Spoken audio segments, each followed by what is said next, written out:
एकता कपूर की सीरियल की तरह चलने वाली अंबानी की शादी अभी खत्म भी नहीं हुई थी कि मोटा भाई ने जियो का रिचार्ज प्लान 25% से बढ़ाकर अपने सभी यूजर से बिना इन्विटेशन के उनसे शादी का शगुन लेने लगे। 239 वाली प्लान 299 की हो गई, 399 वाली प्लान 449 की हो गई, जिसके बाद एयरटेल और वीआई यूजर्स खुश हो रहे थे कि चलो एटलीस्ट हम तो सेफ है। तभी ये न्यूज आती है कि जियो के बाद एयरटेल और वीआई ने भी अपना टैरिफ कोस्ट 21 से 24% तक बढ़ा दिया है। मोटा भाई ने जो 2016-17 में फ्री डेटा दिया था, उनका तभी से ये प्लान था कि ये भरपाई तो इनसे करवा कर ही रहेंगे, बट अचानक से करते तो लोग शायद भड़क जाते, इसलिए उन्होंने पहले डेटा की आदत लगाई और जब लग गई तब धीरे से अपनी टैरिफ कोस्ट बढ़ा दी। बट क्या इसके बाद भी लोग ये रिचार्ज करवाएंगे? तो इसका जवाब है हाँ, बिल्कुल कराएंगे। इतनी देर से मैं पूछ रही हूँ कि रिचार्ज बढ़ गया है कि रिचार्ज कराओगे?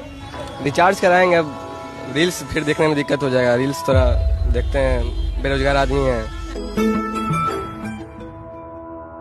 लोगों को इसकी आदत जो लग गई है और चूंकि एयरटेल, जियो और वीआई ये तीनों ही प्राइवेट कंपनीज है, इसलिए सरकार इन पे ज्यादा दबाव भी नहीं बना सकती कि रिचार्ज प्लान इससे ज्यादा का नहीं होना चाहिए। तो क्या इसका मतलब ये है कि ये अब जितना चाहे उतना टैरिफ कोस्ट बढ़ाती जाएंगी? तो इसका सिंपल जवाब है यस, बट इनके लिए मामला तब थोड़ा मुश्किल हो जाएगा जब मार्केट में इनका कोई ऑल्टरनेटिव आ जाए। एक ऐसा ऑल्टरनेटिव टेलीकॉम प्रोवाइडर जो सरकारी भी हो और उसका रिचार्ज प्लान इनके प्लान से आधे से भी कम हो, एंड वो ऑल्टरनेटिव है बीएसएनएल।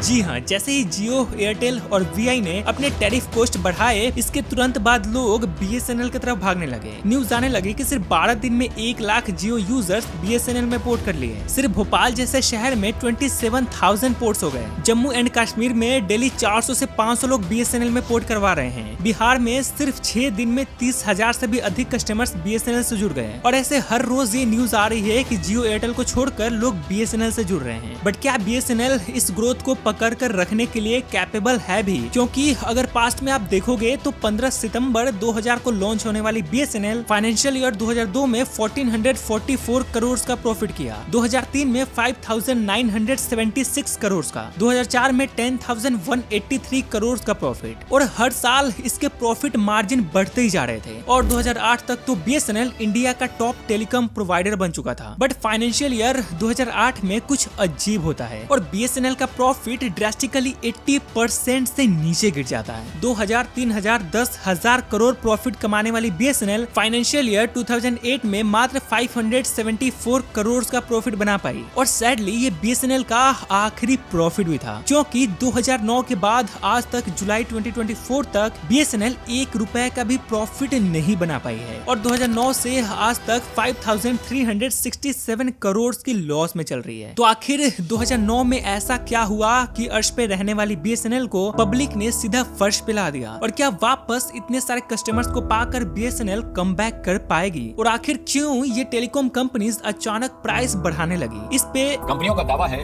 कि 5G और AI टेक्नोलॉजी में निवेश बढ़ा है, जिसकी वजह से कीमतों में इजाफा किया गया। यह मामला कुछ और ही है। जानते हैं सब कुछ आज के इस वीडियो में।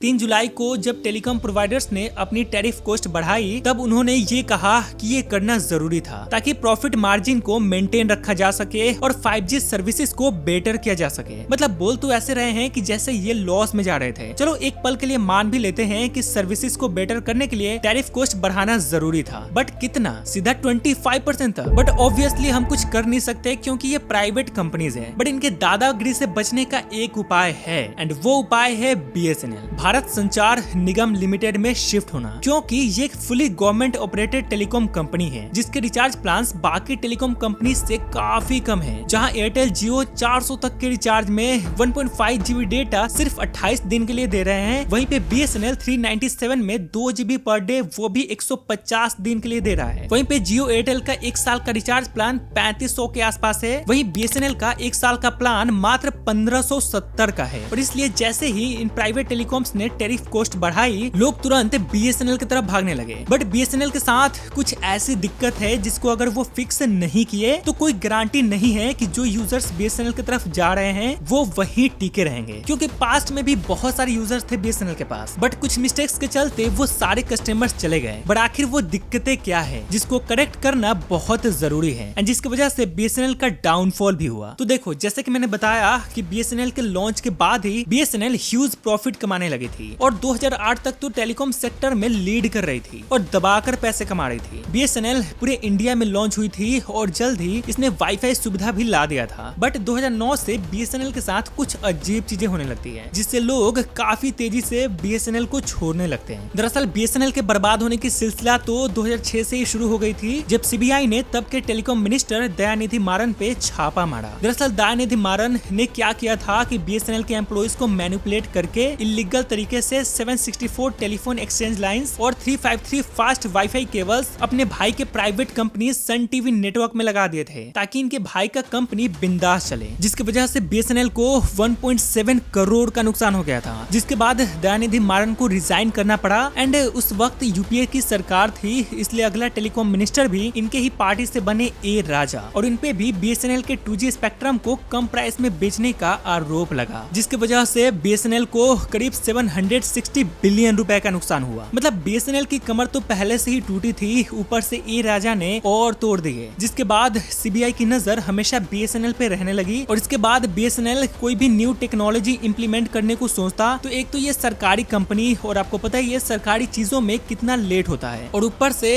इस पे स्कैम के केसेस सामने आ रहे थे, इसलिए जब तक इसको किसी न्यू टेक्नोलॉजी पे परमिशन मिलती तब तक प्राइवेट प्लेयर्स इंप्लीमेंट करके यूजर्स को सुविधा देने लगते थे। जैसे सबसे पहले BSNL ने 3G लॉन्च की, बट जब तक ये इसे वाइडली स्प्रेड कर पाते तब तक बाकी प्राइवेट कंपनीज काफी एफिशिएंसी से यूजर्स को 3G सर्विसेज प्रोवाइड करने लग गई, जिसके चलते ये और पीछे जाता गया और इसकी हालत और बदतर तब हो गई जब 2016 में मोटा भाई ने जियो लॉन्च करके फ्री में डेटा वॉइस देने लगे, वो भी 4G डेटा। जिसके बाद सिर्फ BSNL को ही नहीं बल्कि बाकी टेलीकॉम नेटवर्क्स को भी लोग छोड़कर जियो से जुड़ने लगे। बट चूंकि BSNL का हालत पहले से ही खराब था इसलिए ये और डूबता गया। हालांकि इस दौर में कुछ टेलीकॉम कंपनीज बंद भी हो गई, जैसे एयरसेल, डोकोमो, टेलीनॉर, कुछ को सरवाइव करने के लिए मर्ज होना पड़ा, जैसे वोडाफोन, आइडिया। जिसके बाद ये बच्ची कुची कंपनियां जियो को टक्कर देने के लिए खुद को काफी तेजी से अपग्रेड की और सरवाइव कर पाई। बट एज यूजुअल BSNL इस रेस में काफी पीछे छूट गया, इतना पीछे कि आज जहां बाकी telecom companies 5G network provide कर रही है, वहीं पे BSNL पूरे कंट्री में अगस्त 2024 में 4G सर्विसेज लॉन्च करने की बात कर रहा है और यही कारण है कि 459 मिलियन सब्सक्राइबर्स के साथ जियो टॉप पे है और 91 मिलियन सब्सक्राइबर्स के साथ BSNL बॉटम पर। और ऐसा भी नहीं है कि इसके रिवाइवल के लिए सरकार ने कुछ किया नहीं, बल्कि 3 बार सरकार ने BSNL के रिवाइवल के लिए फंड्स एलोकेट किए। पहला 2019 में सरकार ने कहा कि BSNL के एम्प्लॉइज का कॉस्ट बहुत ज्यादा है और एक तो कंपनी पहले से ही लॉस में चल रही है, इसलिए एम्प्लॉइज के कॉस्ट को थोड़ा सा घटा दिया जाएगा, क्योंकि BSNL के एम्प्लॉइज काफी हाई सैलरी लेते थे। फिर 2022 में 1.64 लाख करोड़ का सेकंड पैकेज एलोकेट किया गया एंड 2023 में 89,000 करोड़ का थर्ड पैकेज। बट इसके बावजूद भी मामला कुछ खास सुधरा नहीं। बट इस बार जब से इन प्राइवेट टेलीकॉम्स ने टैरिफ कॉस्ट बढ़ाई है और लोग BSNL की तरफ भाग रहे हैं, तब से इस बदलते माहौल को देखकर लग रहा है कि शायद इस बार BSNL बाउंस बैक कर जाएगा और इस बार चांस और ज्यादा इसलिए है क्योंकि टाटा का भी हाथ है। दरअसल टाटा की TCS और BSNL के बीच 15,000 करोड़ का डील हो चुका है, जिसमें TCS BSNL के साथ मिलकर